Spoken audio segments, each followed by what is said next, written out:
folks asked me to go ahead and do another fishing story, and they also was asking me what was the biggest fish that I caught. Well, the story that I'm going to talk about isn't about the biggest fish that I caught, but I will tell you. It was a black drum, and it was 50 pounds, and it was down in Norfolk, Virginia, out there. And I talked about this before just a little bit, and I believe it was buoy C10, and it was a great trip, and it was a lot of fun, and I'll never forget it. So it was a 50-pound black drum.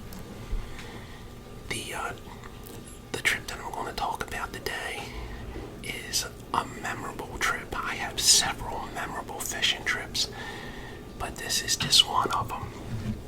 I was 20 years old, and my neighbor come on up to me, was a big time fisherman, and said, "Hey, do you and your brother want to go out on a party boat out at Ocean City?" Well, naturally we said, "Yeah, let's go." So I was 20 years old. I had a 1974 F-250 with a 390 engine in it, and I loved that truck. So that Saturday we put a cooler in the back of the truck and a big garbage can, clean garbage can, so we could put the fish in it and our fishing rods, and we head on down Ocean City. Got there, waited a little bit. They were seeing if it was too rough, and they said, well, this was in March, and we were going for mackerel. So they said, too rough, can't go out today. Oh, so, man, really disappointed. Went on back home. Waited till the next Saturday.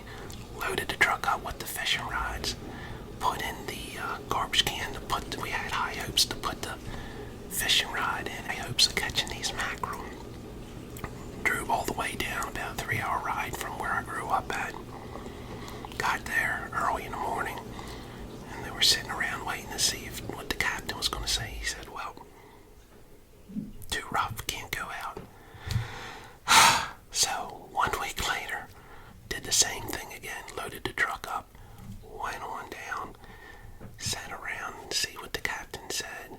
He said, all right, boys, we're going out today. Now, I can't remember the exact name of the boat. It was Ocean City something, Ocean City Lady, or whatever. I don't know. But we're talking 38 years ago. And it was a 82-foot twin diesel. The whole boat was aluminum, 3/4-inch aluminum. Well, if I can remember right, it was $20 to go on the boat, and then you could rent the fishing rods that they had there, and the rigs and everything for fishing. But I always took pride in my equipment, so I took my own fishing rods and everything, and I actually got to go down at my mom's house and look in the shed and see just what rod I used, and maybe one day I'll bring it up and talk about it, because it's a heavy duty rod. But so anyway, we went out about 5 miles, and you talk about rough, and the other days were even rougher. They didn't go out. I could just imagine. Man, I tell you, that boat was 82 foot long. I wouldn't want to have been in any smaller boat than that, and I've seen smaller boats than that. I mean, it's a yacht. But man, it was really rough. Man, you go up on the top of the wave and then down, and when you went down, it was just walls of waves around you. But anyway, it was 3 of us. Like I said, me, my brother, and another fella that loved fishing. He was older than us. So he's a really nice guy. Haven't seen him for quite some time. So anyway, unfortunately, my brother got seasick as can be, and he couldn't do nothing but vomit, I hate to say. And he wasn't the only one sick on the boat. There was other people that got seasick, and when they get seasick like that, they vomit. So they tell them to vomit on the other sides, on the sides of the boat, so it don't go on the boat. And at the same time, sounds kind of gross, but they're chumming for fish.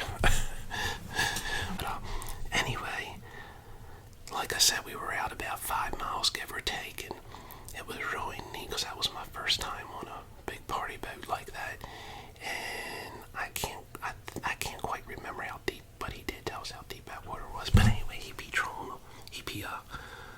moving along there, and then all of a sudden he shut the engine off, and he say, "Okay, I got them under us. They're about 30 foot of water.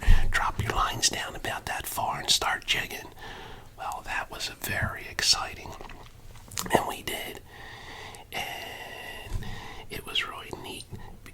One of these things that I seen, I'll tell you about here. It was the mate on the boat that helps and walks around and gets everybody's line, helps them, like if their lines get tangled up, he'll come and untangle them, so you know you can hurry up and get out there fishing, because when the fish are there, what do you gotta do? You gotta fish. And then if you catch the fish, he would help you take the fish off. Well, the rig that I'm going to show you is a rig of 3 little red hoses, and that's all your little hoses. I don't know what that's supposed to represent, little eels or whatever. And when you would catch these fish, they were probably anywhere from 2 to 3, tops out at maybe 4 pounds. And you would catch 1, 2, and 3 at a time. Well, I caught 3 at a time, and the mate comes over and he says, "Let me show you something." He holds the top of the string and he like jerks it like that, and all 3 fish fall off at one time. And I thought that was really neat. And the sooner you get the fish off, the sooner you can get back in the water and what? Catch fish. Well, out of 2 of us, we caught 78 mackerel. Now I know there's 2 different kinds of mackerel. One's a Spanish mackerel, and then there's another one. One's a larger one and one's a smaller one. Well, I don't know if mine's Spanish or not, but ours were the smaller ones. Like I said, they top out about maybe 4 pounds, but boy, you talk about a heck of a fishing trip. I'll never forget it. We filled up that garbage can. It was so neat. And when we went back home, the guy we went with, he didn't want any of them. My brother, remind you, didn't catch 1 fish, but he cleaned all those fish. I don't even think I helped, and I should have.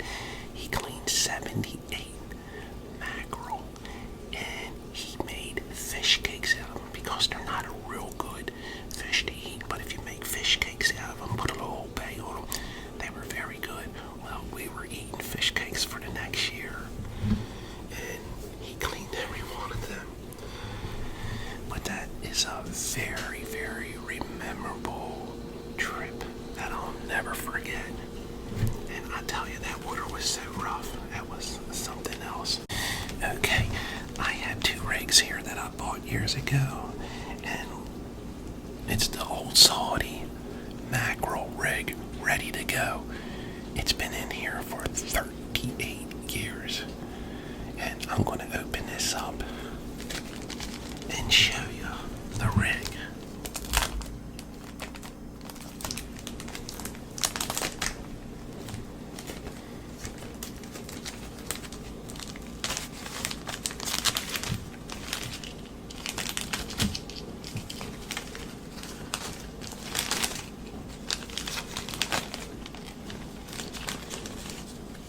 Man, the hooks are rusted up and everything.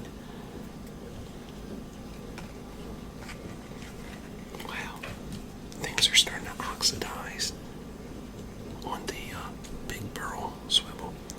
Let me see if I can get this thing opened up for y'all.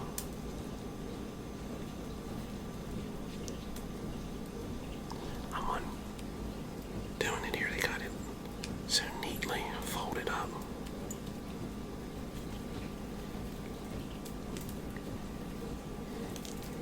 I'm getting there. Like I said, these little roses here, I don't know if they're supposed to represent little eels or what, but the mackerel loved them. That's all that counts. I hope you can see that there's three of those red hoses on there, and on the bottom here, that big snap, you put about a 3-ounce sinker, and then this here would hook up to your swivel snap. That's all white oxidized. It must have got some salt water on it or something. And that would be your rig. I hope you can see that like that. So this is the top, goes to your swivel snap. Big sinker there. When you say 30 foot of water, you try to measure 30 foot when you're letting the string out. It's kind of hard to do. And then you start jigging up and down. And boy, those mackerel hit it. 3 on there. What can I say? Had a heck of a fun time. Very memorable fishing trip that I'll always remember. And I have several more that I can talk about down the road. Well, I hope you enjoyed this as much as I enjoyed showing you it. I thank everybody for subscribing. If you're thinking about subscribing, please hit that button and subscribe. I sure do appreciate all the support. And once again, I thank all of my subscribers, and I thank everybody for watching. And just remember, be someone important. Be yourself. Until next time, God bless. See ya.